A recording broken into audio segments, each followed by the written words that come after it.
Bonjour et bienvenue dans le premier update lecture de la chaîne. Oui, je vous l'avais annoncé.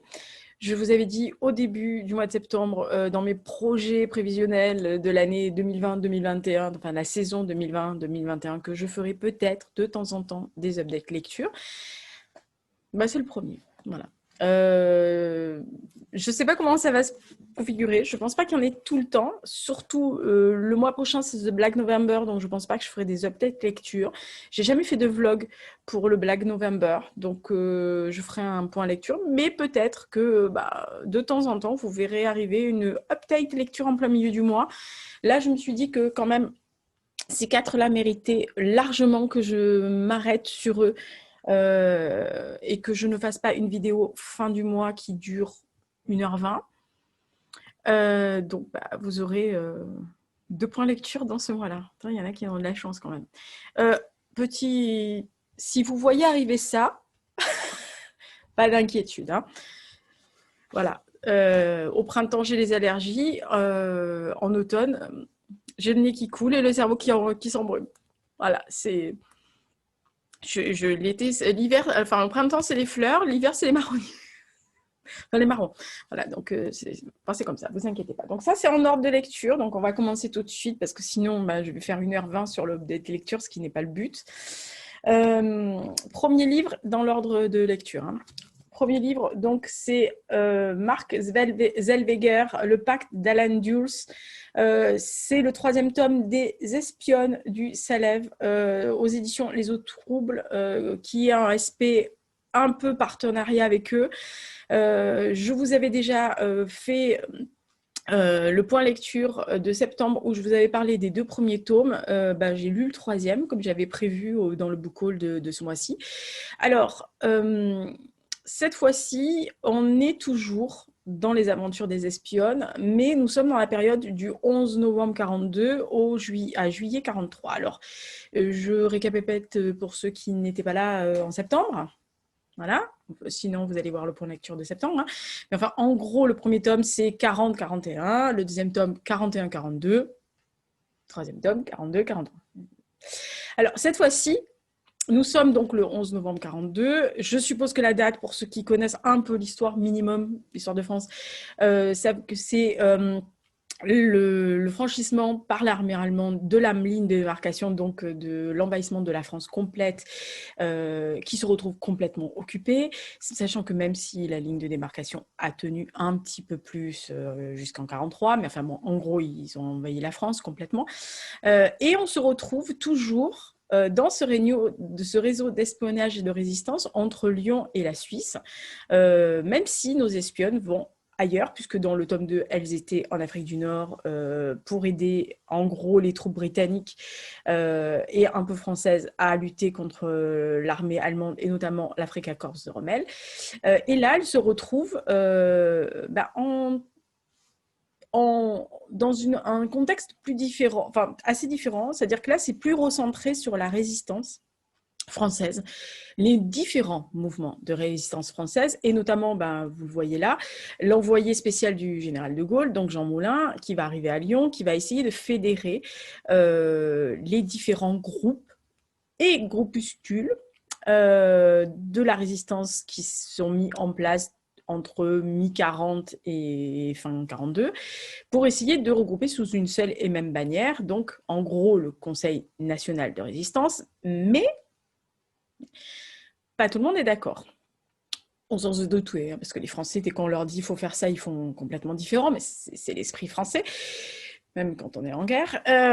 Et alors, le seul petite chose que j'ai un peu regretté à la lecture, c'est que nos espionnes sont beaucoup moins présentes. Alors, l'auteur a pris le parti de vraiment plus centrer l'histoire sur les arcanes, sur les petites luttes intestines, sur la résistance dans la résistance des groupes, beaucoup plus sur la traque des résistants qui est fait par le nouveau grand Manitou des renseignements et de la police allemande qui est le sinistre Klaus Barbie et donc de traquer le moindre réseau de résistance.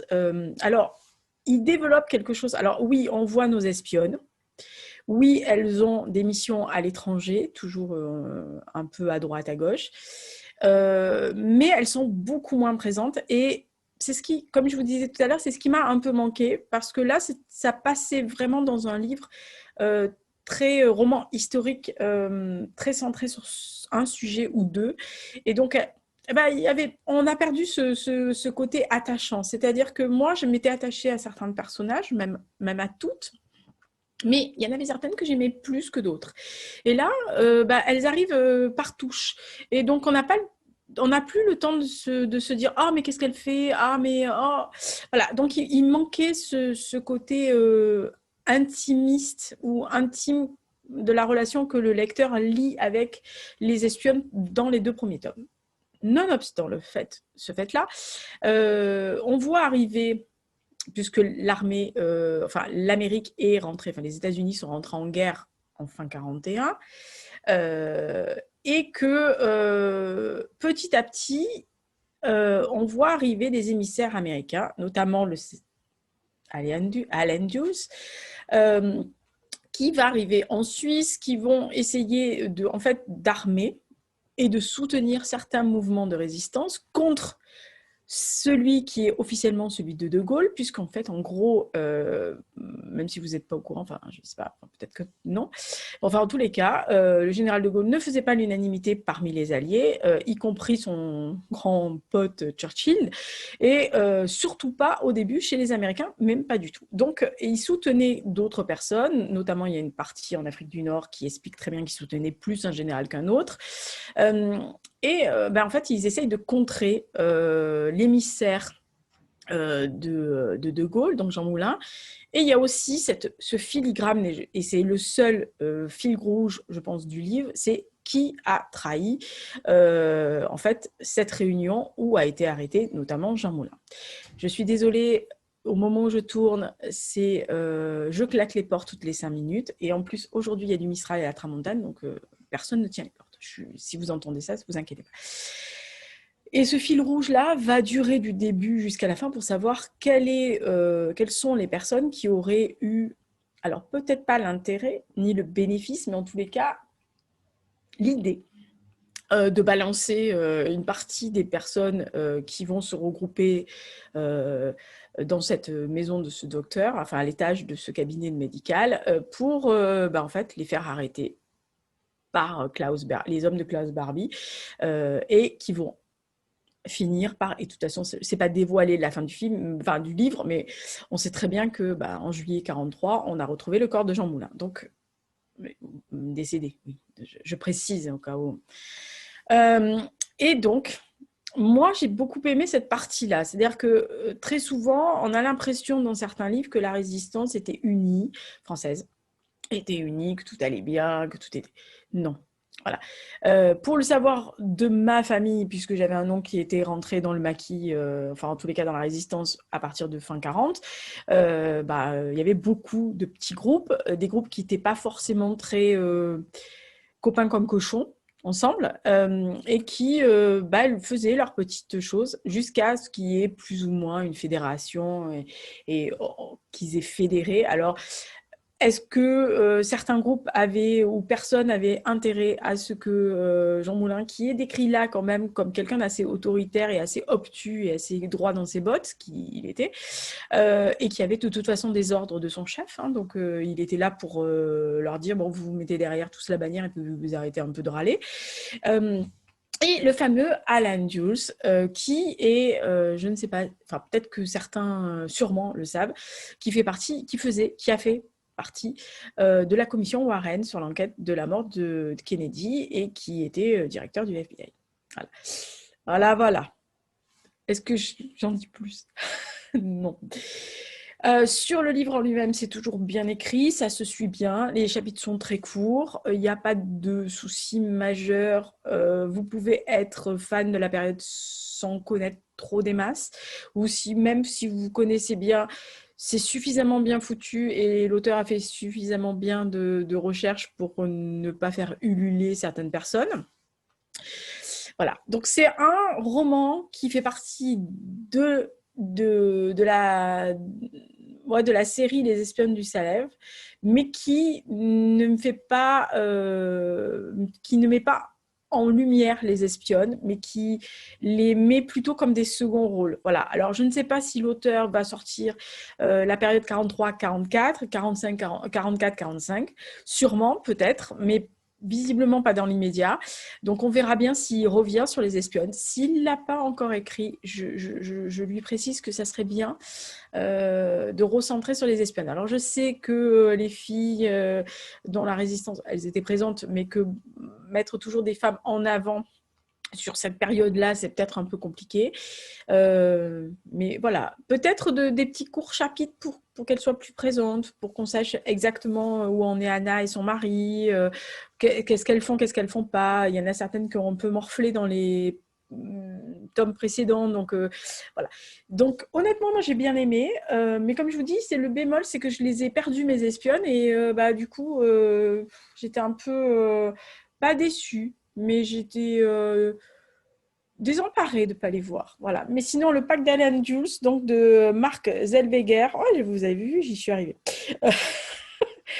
revient plus en fait sur les arcanes de la résistance, notamment à Lyon, etc., et qui aurait eu et qui a trahi Jean Moulin et ses comparses à Caluire en 43. Donc ça, bah, vous avez qu'à le lire hein, si vous voulez savoir. Autre livre que j'ai lu, alors attention, les 3 prochains, c'est des cadeaux. C'est les cadeaux d'anniversaire que j'ai reçus pour mes 50 ans. Voilà. Ça, c'est le Damoiseau. Oui, bon, je sais que le Damoiseau n'est plus de prime jeunesse, d'après ce qu'il m'a très gentiment dit. Mais moi, j'aime bien. Damoiseau, c'est joli. Voilà. Donc, c'est Le Château des millions d'années. C'est le tome 1, Tétralogie des origines, de Stéphane Zilberski.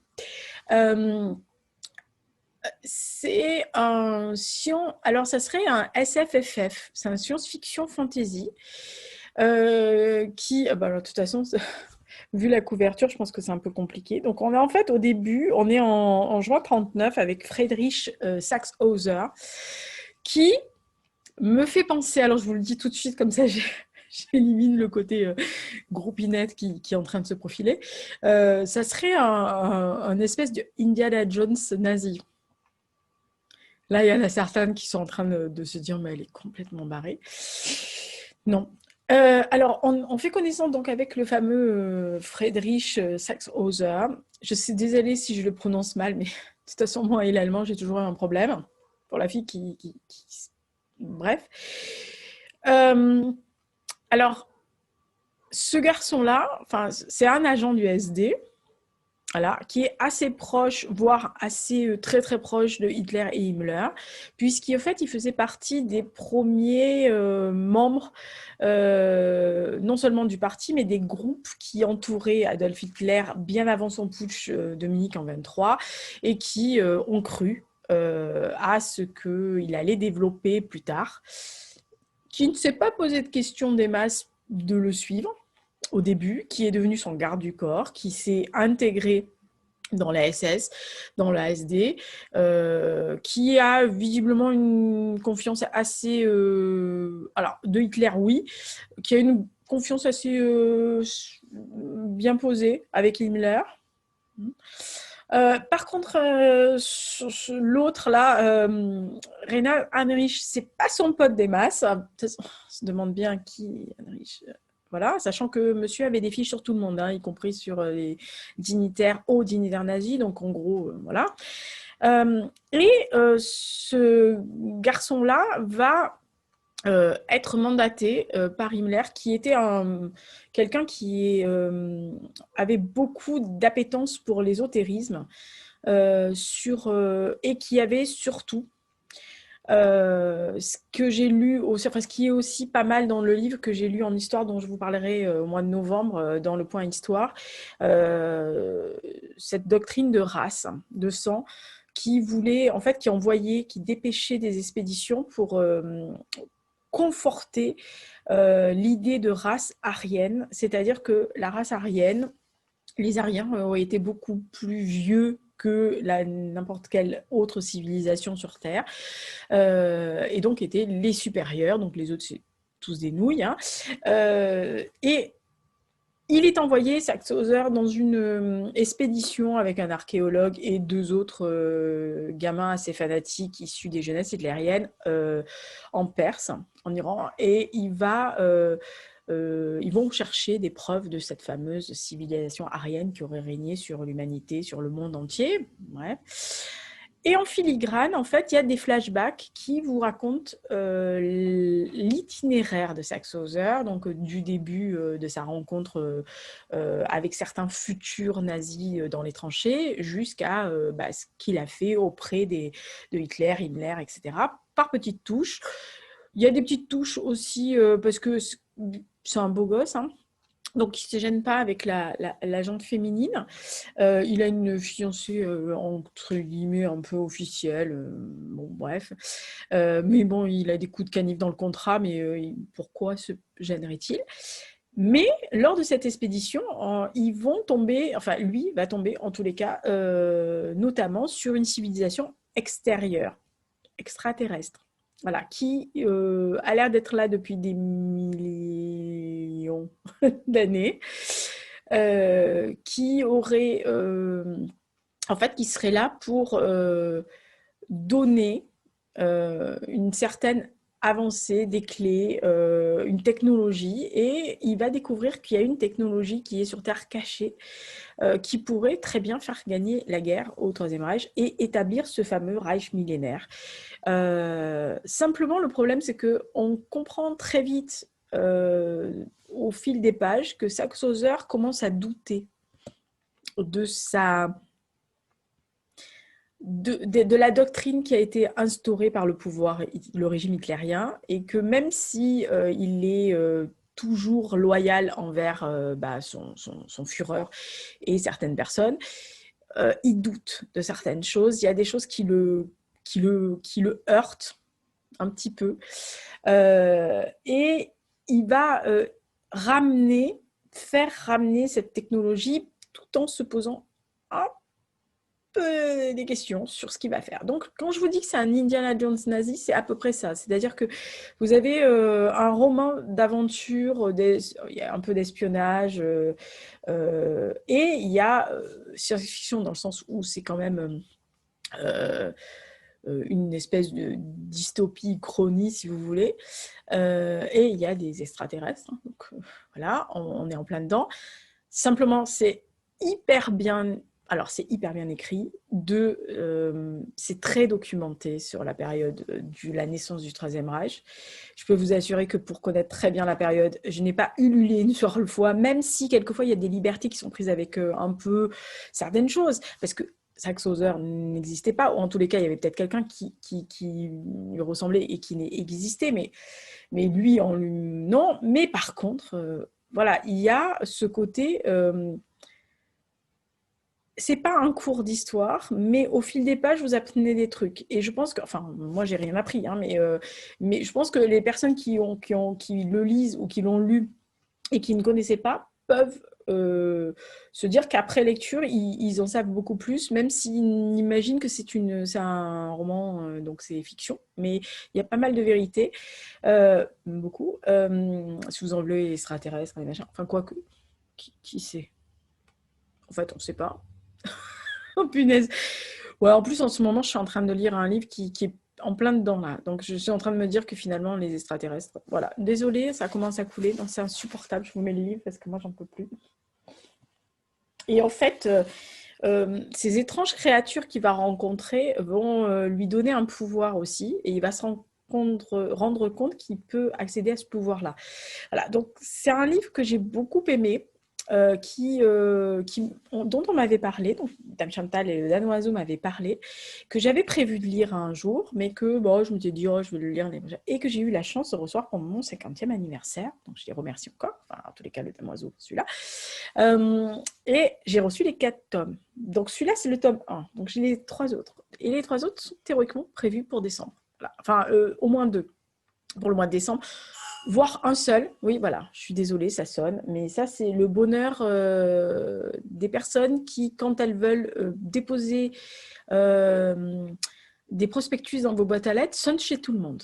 Voilà, donc tant pis, vous avez entendu ma sonnette. Elle est complètement con, mais c'est comme ça. Donc, c'est Le Château des millions d'années. Donc, Tétralogie des origines, c'est le tome 1 de Stéphane Zbigniełowski. Là, c'est chez Pocket. Honnêtement, moi, j'ai beaucoup aimé. J'ai lu ça, pas d'une traite, parce que je l'ai lu dans le bus, mais honnêtement, voilà, j'ai vraiment beaucoup aimé. Et quand j'ai arrêté, enfin, quand j'étais à la fin, je me suis dit, je veux savoir la fin. Voilà. Donc, et comme il y a le Black November, je me suis dit, non, tu lis en décembre, parce que, voilà.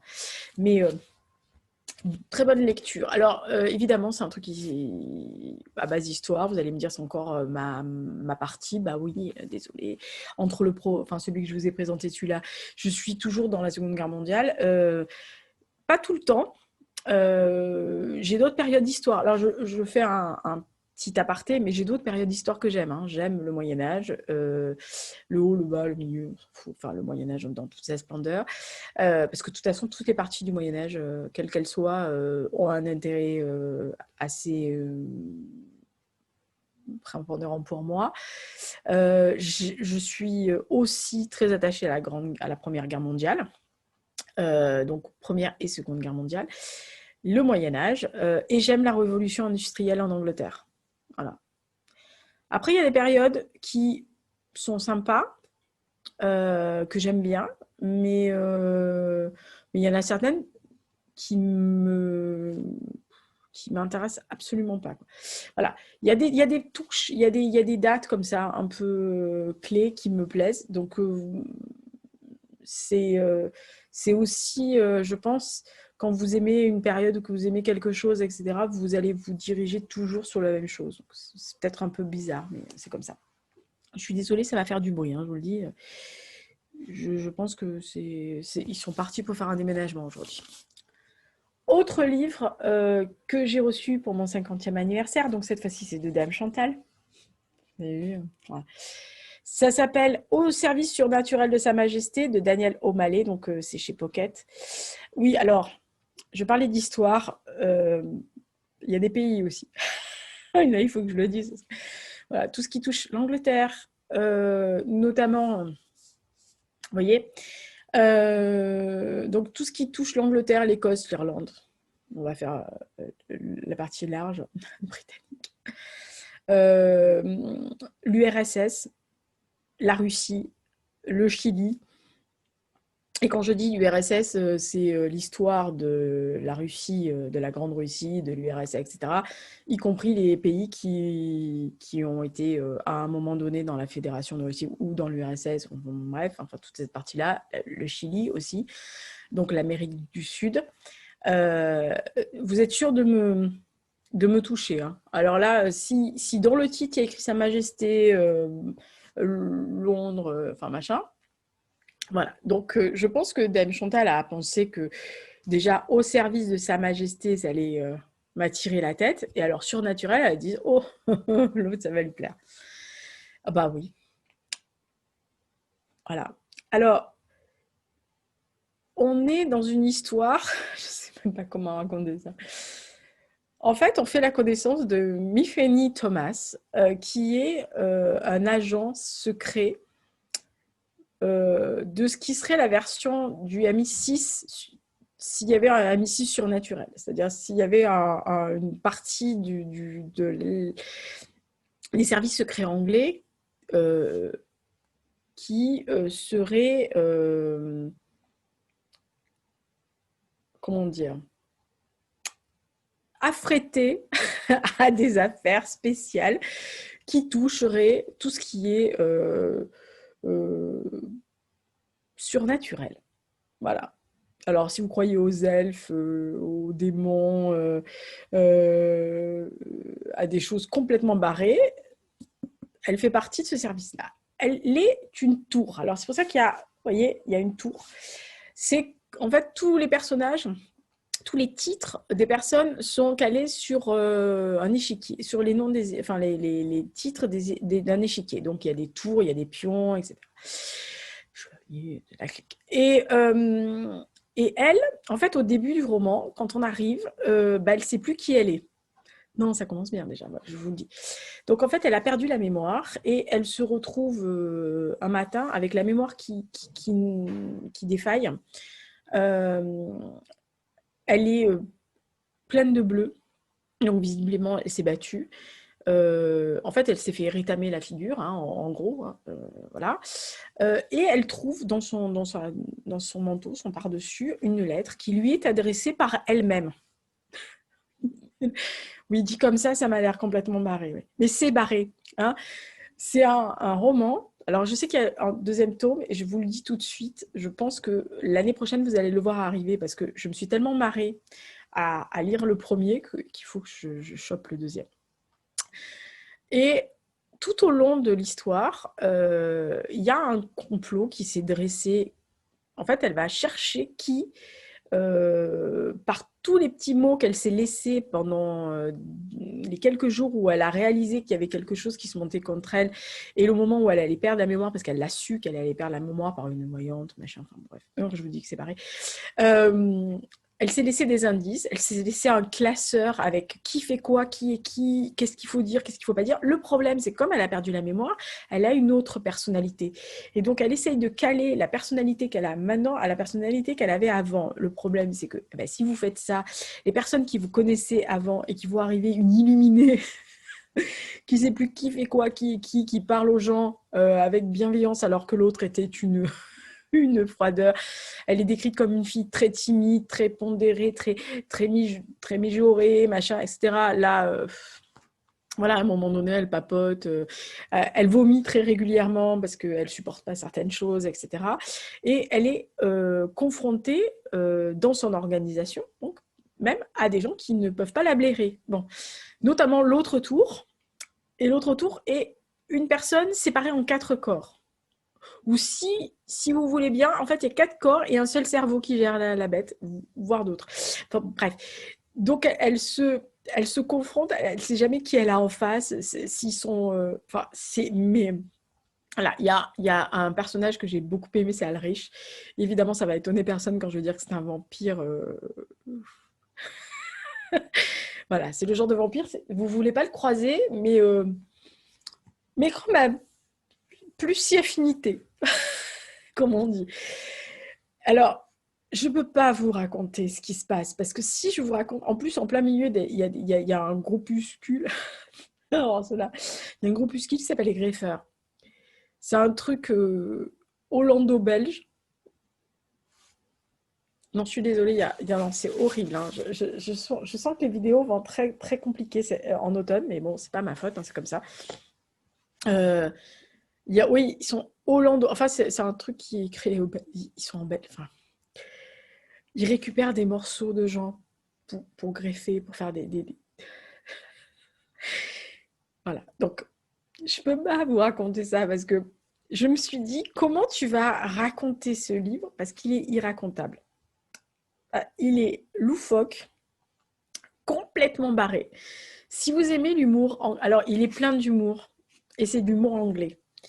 Donc, si vous n'êtes pas très fan de l'humour anglais ou si l'humour anglais, c'est pas trop votre came, si ça vous fait pas rire, si pas comme moi, vous vous marrez par contre devant Mr Bean, Benny Hill, les Monty Python, enfin n'importe quoi qui a un humour anglais, ou si le côté se moquer de soi-même, se foutre de sa gueule personnellement et vous plaît beaucoup. Si vous êtes fan de Tom Sharp aussi, je le cite souvent parce que c'est un des auteurs humoristiques anglais que j'aime beaucoup, qui me fait hurler de rire, qui me faisait hurler de rire parce que malheureusement il est décédé, mais il a beaucoup de livres qui me font hurler de rire, je crois que je les ai tous lus. Il faut y aller, quoi. Au service surnaturel de Sa Majesté. En plus, comme je vous dis, il y a du surnaturel. Donc, elle va plonger dans des embûches complètement hallucinantes. Et puis, il y a ce côté où, comme elle n'a pas de mémoire et qu'elle lit par rapport à ce qu'on lui donne comme indice, mais ça part, mais en vrille, quelquefois. Alors, mais vraiment, ça part en live dans tous les sens. Il y a des moments où vous dites, mais non, mais non, mais... Voilà. Donc, je me suis beaucoup marrée. Je l'ai lu dans le bus. Du coup, il y avait les bestioles. Ouais, il y a des lapins aussi. Vous verrez pourquoi il y a des lapins. irracontable ce truc. Les gosses n'arrêtaient pas de regarder comme ça en se disant mais qu'est-ce qu'elle lit la dame? Oui, parce que je suis la dame. Officiellement, maintenant que j'ai 50 ans, ils ne savent pas que j'ai 50 ans, mais ça doit se voir sur ma gueule, je suppose. J'entends des fois des trucs qui disent oh, t'as vu la dame, elle lit. T'as vu la dame, elle lit. J'adore. Donc là, en fait, j'étais très intriguée. Il y en a un qui disait à l'autre oh, t'as vu, il y a un dragon et des lapins.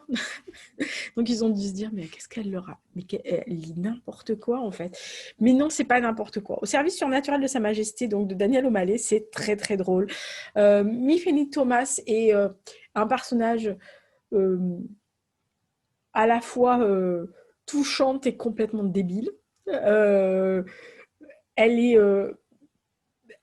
vous auriez envie d'être sa copine comme vous avez envie de lui en coller une à un moment donné. Franchement, mais je me suis... Mais c'est un livre anti-morosité. Voilà. C'est le genre de bouquin, un peu comme Tom Chat, ça devrait être remboursé par la Sécu quand vous êtes bien plombé. Surtout, vous voyez, en ce moment, là, depuis voilà, qu'on a un couvre-feu, enfin, en tous les cas, nous, dans la cité phocéenne, on a un couvre-feu, mais en fait, on aurait dû avoir un couvre-feu depuis la fin du confinement, nous. Parce que, voilà, c'était un peu du gros n'importe quoi depuis la fin du confinement. On sentait venir, hein, on sentait arriver le... Voilà. Je pense qu'il y en a certains qui à Noël vont se retrouver avec un plat Picard. Hein. Ça, je l'avais averti de mois de juillet. Je pense qu'on y est. Hein. Je pense qu'on va se faire des Noëls par Zoom, hein, ou par Skype, ou par WhatsApp, ou par ce que vous voulez. Bref, on va se faire des visioconférences de Noël, c'est-à-dire que chacun avec sa petite assiette, et puis on se dira bon alors joyeux Noël. Voilà, super. Non, ça va être super. Donc voilà, moi j'ai beaucoup aimé. Il y a du fantastique, il y a du débilisme total, il y a du délirant, il y a quand même des beaux portraits de personnes. J'ai vraiment beaucoup aimé. Donc, je remercie Dame Chantal encore officiellement de m'avoir fait lire Au service surnaturel de Sa Majesté, sachant que tout ce qui est Majesté, enfin, Sa Majesté, quoi. Voilà. Bon, mais tout ce qui est anglais me fait mourir de rire. Hein. Voilà, vous me mettez devant les Monty Python, je rigole comme une tarée. Devant Mr Bean, pareil. Même devant Benny Hill, pour vous dire le niveau de... Voilà. De toute façon, je me marre devant ce genre d'humour-là. Voilà. Donc, j'ai un humour un peu très british. Du coup, je connaissais le concept de se moquer de soi-même, l'autorodérision, que je pratique moi-même hein, quand je vous dis que je suis très vieille et que je suis un dinosaure. Il y a des gens qui, quelquefois en commentaire, me disent « Oh, mais tu dois pas dire ça quand même, c'est pas gentil pour toi. » Mais je me moque de moi-même. Si vous savez pas vous moquer de vous-même, bah, c'est pas drôle, quoi. Puis de toute façon, ça désamorce généralement. Quand vous dites aux gens, de toute façon, je suis vieille, les gens ne savent pas quoi faire. Alors, soit ils connaissent un peu l'humour et ils vous disent, ouais, ben c'est normal, de toute façon, tu es un dinosaure, tu as connu la Minitel, je te rappelle. C'est une discussion qu'on a eue sur des cassettes d'audio. La personne qui verra la vidéo, parce qu'elle la verra, se reconnaîtra. Hein, oui, il y a mon signé encore dedans, parce que je vais le prêter à quelqu'un, donc j'ai mis mon signé. Voilà, donc c'est vraiment un très bon bouquin. Et quand je vous dis que ce update lecture est parti en vrille, ben c'est ça. Dernier roman, toujours un cadeau pour mes 50 ans. Toujours de Dame Chantal. Donc, c'est Un bûcher sous la neige de Suzanne Fletcher. Donc, c'est chez J'ai lu. Qui a été, et je dois le signaler tout de suite, qui nous avait été recommandé chaudement par Personnage, donc de sa chaîne Personnage, et maintenant de Barocco, podcast et lecture, qui avait adoré ce roman. Moi, je l'avais noté. Je m'étais dit, oh là là, parce que généralement, alors attention, je ne sais pas si vous connaissez, mais moi, j'adore ces vidéos. Ça fait des années que je la suis. Et quand elle recommande quelque chose, généralement, c'est rarement quelque chose qui est mauvais. Voilà, elle a très bon goût, en tous les cas pour moi. Et quand j'avais entendu quand elle en avait parlé, je me suis dit, oh là là, celui-là, il faut que je le note. Dame Chantal m'a devancé dans mon achat, et donc elle me l'a offert pour mon anniversaire. Voilà. Et ah bah oui, je garde tout moi. Donc on est là en présence de deux personnages qui vont alterner dans le récit parce que en fait dans ce... On est entre l'Angleterre et l'Écosse au XVIIe siècle, donc en plein milieu du moment où il y avait encore la chasse aux sorcières. Hein. Je vous rappelle, dans certains pays, on brûlait les femmes qui l'ouvraient un peu trop, hein, ou en gros qui connaissaient les plantes, qui avaient une autre manière de voir, une autre manière de ressentir la nature, etc. Moi, je peux vous assurer que moi, j'aurais été sur un bûcher dans ma famille. Je pense toutes les femmes de ma famille auraient été sur un bûcher. Hein. On n'en aurait pas resté longtemps. Enfin, genre, à mon avis, il n'y aurait plus de femmes dans ma famille. Il n'y aurait que des garçons. Bref. On est au XVIIe siècle, donc entre l'Angleterre et l'Écosse, parce que on fait la connaissance de Cora, qui est une jeune fille. Alors moi, je lui donne entre les 17 et 20 ans. Elle a une petite vingtaine, vraiment plus proche, voilà. Qui est la fille de Cora, oui, tombée très loin, maman, qui est considérée comme une sorcière, en fait, en gros, qui est considérée comme une guérisseuse, et très vite, elle va se retrouver seule parce que sa maman va être arrêtée et condamnée. Et donc, elle lui demande de fuir vers le nord. Et Cora va arriver en Écosse. Et Cora va arriver dans un village. Elle va rencontrer un clan écossais. Elle va se lier avec ce clan, ce qui va la mener tout droit à où on la découvre, nous, quand on commence le roman, c'est-à-dire en prison, attendant le fait qu'on va la mettre sur le bûcher. Et parallèlement, il y a un ecclésiastique, Charles, qui va venir d'Irlande, qui lui enquête en fait pour rassembler des preuves pour remettre sur le pouvoir les Stuart, et qui va alterner des lettres. En fait, peut-être que je vais vous montrer. C'est un peu loin, mais voilà. En fait, vous avez les lettres qui sont en italique de Charles à son épouse, Jeanne, et de l'autre côté, Cora qui explique et qui va dérouler sa vie, sa petite vie, enfin en tous les cas c'est quelques années, cet homme qui au début la condamne un peu comme tout le monde et qui petit à petit au fil de son histoire va découvrir un autre versant de cette jeune femme qui va s'attacher à elle, qui va voir des liens entre leur vie, entre leur façon de certaines fois de voir. Alors je ne peux pas vous raconter ce qui se passe parce que honnêtement, c'est très très compliqué parce que c'est un livre qui est d'une beauté à plusieurs égards et à plusieurs niveaux. Premièrement, déjà dans l'écriture, parce que c'est fort bien écrit. Alors, je ne sais pas qui a traduit, je n'ai pas regardé, mais alors la personne qui a traduit, alors je suis allée me renseigner, je suis quand même allée voir la version anglaise. Voilà. Et j'ai demandé à une de mes copines qui a la version anglaise, donc qui m'a scanné une vingtaine de pages que j'ai lues. C'est fort bien écrit en anglais aussi. Hein. Voilà. C'est Suzanne Mayou qui a traduit ça. Merci, hein, parce que alors franchement, le texte est d'une beauté rare.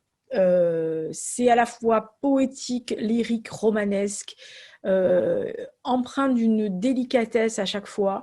Il y a des passages sur des descriptions de nature, des descriptions de paysages, de ressentis, de sentiments. Alors quand je dis ressenti, c'est ressenti par rapport à ce qui se passe, par rapport à ce qu'elle ressent, par rapport à ce qu'elle vit, et de sentiments. Il y a une histoire inachevée et d'amour, on va dire, qui est véritablement un petit bijou qui, à mon avis, si vous avez, même si vous n'avez pas de cœur, vous allez quand même avoir un peu le cœur serré. Je ne suis pas une grande fan de la guimauve. Guimauve. Oui, je pensais à guimauve terrier parce qu'il y a le Pumpkin Auto Challenge et que je ne l'ai pas fait. J'ai fait à moitié et qui rentre dedans, hein, d'ailleurs. Vous savez, hein, je vous l'ai déjà dit, mais alors, ce que vous savez aussi, c'est que quand c'est une histoire d'amour romanesque, vous me prenez à tous les coups. Voilà, vous m'attachez. Hein. Donc là, honnêtement, j'ai été envoûtée. Voilà, je cherchais le mot. J'étais envoûtée par la grâce de cette histoire, de ce texte, de la vie de Corag, de la vie de Charles aussi, parce que dans les lettres qu'il écrit à son épouse, on sent quand même de temps en temps des petites pointes de reproches qu'elle lui fait par rapport à des lettres que nous, on ne lit pas, mais quand il lui répond, on a compris ce qu'elle voulait lui dire. Tout ce qui touche autour de ces femmes qui ont été traquées pendant des siècles sous prétexte qu'elles connaissaient plus les plantes, qu'elle vivait avec la nature. Elle a des moments, alors elle est comme elle dit, c'est une solitaire, mais qui est heureuse d'être solitaire parce qu'elle aime être seule avec elle-même, parce que ça lui permet de voir la beauté du reste, de pouvoir être attachée à... Alors sa maman lui a dit dès le début qu'il ne fallait pas qu'elle aime, parce que quand on aime, forcément, on a mal après. Et elle, malgré la promesse qu'elle fait à sa mère, elle ne peut pas s'empêcher de ça. C'est-à-dire qu'elle a cette profondeur de sentiments et de bienveillance et d'empathie avec les autres qui font qu'elle ressent. Et qu'elle ne peut pas ne pas aimer quelque chose. Alors, elle va aimer les fleurs comme elle va aimer un animal. Hein. C'est pareil. Il y a des couleurs dans le rouge notamment, dans ce roman, au milieu du blanc immaculé de neige et de froideur de certaines choses, il y a des couleurs, il y a des touches lumineuses magnifiques. Enfin, je pense que vous ressentez le fait que j'ai adoré ce roman parce que je ne sais pas comment expliquer ça. Du fait qu'on se retrouve dans ce loch, dans ces highlands enneigés aussi, où il y a des collines, enfin si vous connaissez, hein, si vous allez en haut de collines qui entourent un loch, il y a des paysages à couper le souffle, du vent, ça ouais, ça dépote, hein. Mais vous ne pouvez pas imaginer qu'il n'y ait pas autre chose. Alors après, comme je vous disais, je pense que toute ma famille aurait été cramée sur un boucher. Hein. Je pense que c'est peut-être aussi parce que je suis plus sensibilisée à ce genre de choses. Peut-être parce que, même si je suis très cartésienne, je crois, et parce que j'ai ressenti et j'ai vu certaines choses. Donc, voilà, peut-être que j'étais plus sensible parce que je suis... oui, peut-être que je suis plus tactile pour certaines choses, mais que je hume beaucoup ce genre d'ambiance. Et le texte de Suzanne Fletcher était vraiment, je vous dis, d'une poésie, d'une beauté, d'un romanesque. C'est pas romantique, c'est romanesque. C'est pas la même chose déjà pour moi. Enfin, en tous les cas pour moi, je sais pas si voilà. Et l'histoire mêlée de Charles et Corag est vraiment quelque chose qui vous reste dans la tête. Moi, quand je l'ai fini, je l'ai gardé. Et c'est un des livres qui va atterrir parmi... Alors, ça, c'est à ça hein, d'atterrir dans les 10, là. Vous voyez, là? Voilà, dans le top 10. Il y en a déjà 10, hein. Mais je pense que je vais faire une exception pour celui-là parce que honnêtement, c'est vraiment une petite merveille. Malgré les conditions de détention dans la prison qui sont des conditions... Enfin, elle est vraiment putride, hein, la prison. Hein, voilà. Mais il y a quelque chose. Voilà. Et ce côté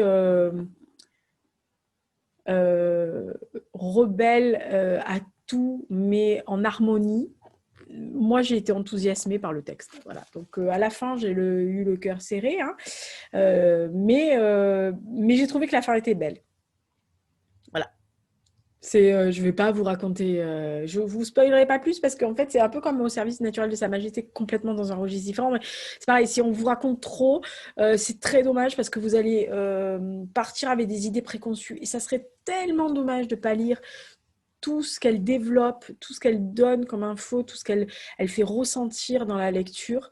Vous avez froid, vous avez mal, vous avez peur. Vraiment, c'est un très, très, très beau livre. Donc, Un bûcher sous la neige, Suzanne Fletcher. J'ai rarement lu des livres aussi poétiquement beaux et avec des descriptions. Alors, si vous aimez le nature writing, je sais que c'est très à la mode.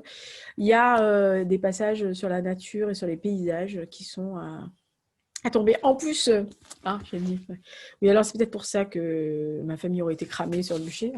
Voilà. En tête de chapitre, vous avez toutes les plantes et la ligne un peu, on vous explique à quoi elles peuvent servir. Voilà. Il y en a certaines, je savais déjà. Quand je vous dis que, voilà. Donc j'aurais atterri sûrement sur le bûcher. En tous les cas, j'aurais été peut-être la dernière à être cramée, moi, parce que je suis peut-être la moins de ma famille, mais il y en a certaines qui seraient déjà allées sur le haut du panier. Voilà. Donc, honnêtement, je peux que vous recommander. Donc, c'était les 4 livres dans le date lecture qui va, à mon avis, durer 40 minutes. Hein. Mais comme je vous dis, je préférais le faire maintenant. Je me mets bien comme ça vous les voyez bien. Donc en fait, il y a le pack d'Alan Jules, donc de Marc Zellweger, le tome 1 Le Château des millions d'années, donc de Stéphane Sprzersky, au service de sa majesté, surnaturel de sa majesté, de Daniel O'Malley, et donc le magnifique Un bûcher sous la neige, donc de Suzanne Fletcher. Honnêtement, c'est une petite merveille et je suis ravie de mes lectures. Je remercie donc Dame Chantal et le Damoiseau de m'avoir offert 3 livres là. Il y en aura d'autres, hein. Ils m'en ont offert une cargaison. On se revoit la prochaine vidéo, c'est une vidéo thématique.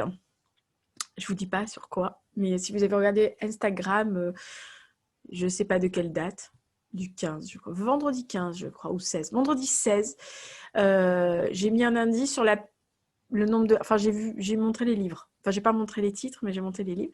Donc, il y a une vidéo thématique et après, il y aura le point lecture. Voilà. Et il y aura le book haul de The Black November qui arrivera pile avant. Donc, je ne sais pas quand je vais caler le point lecture, mais peut-être que le lendemain ou sur le lendemain, il y aura le book haul spécial Black November, sachant que je n'ai toujours pas reçu, puisque je les ai achetés d'occasion. Je suis toujours pas allée les récupérer. Voilà, donc dès que je peux les récupérer, oui, parce que ça devait être livré par un service de livraison. Vous savez, dans les relais. Et ils n'arrivent pas à trouver un relais qui est ouvert. Donc, ça fait que 2 semaines et demie que je me bats avec cette société pour récupérer mes bouquins. Voilà, voilà. Donc, c'était le point update lecture octobre. Vous voyez, comme quoi j'avais raison de faire un update lecture, parce que je pense qu'avec les autres livres que je vais lire d'ici une quinzaine de jours, je pense qu'on en aurait été à 1h30, voire 2 heures. Hein. Allez, je vous laisse. Portez-vous bien d'ici là. Et puis, on se voit à la prochaine vidéo thématique sur les livres. Vous pouvez pas comme d'habitude sur les livres. Ma pauvre Lisa. Heureusement que bientôt, il va avoir l'hiver et que tu vas pouvoir... Non, je sais même pas. Allez, au revoir.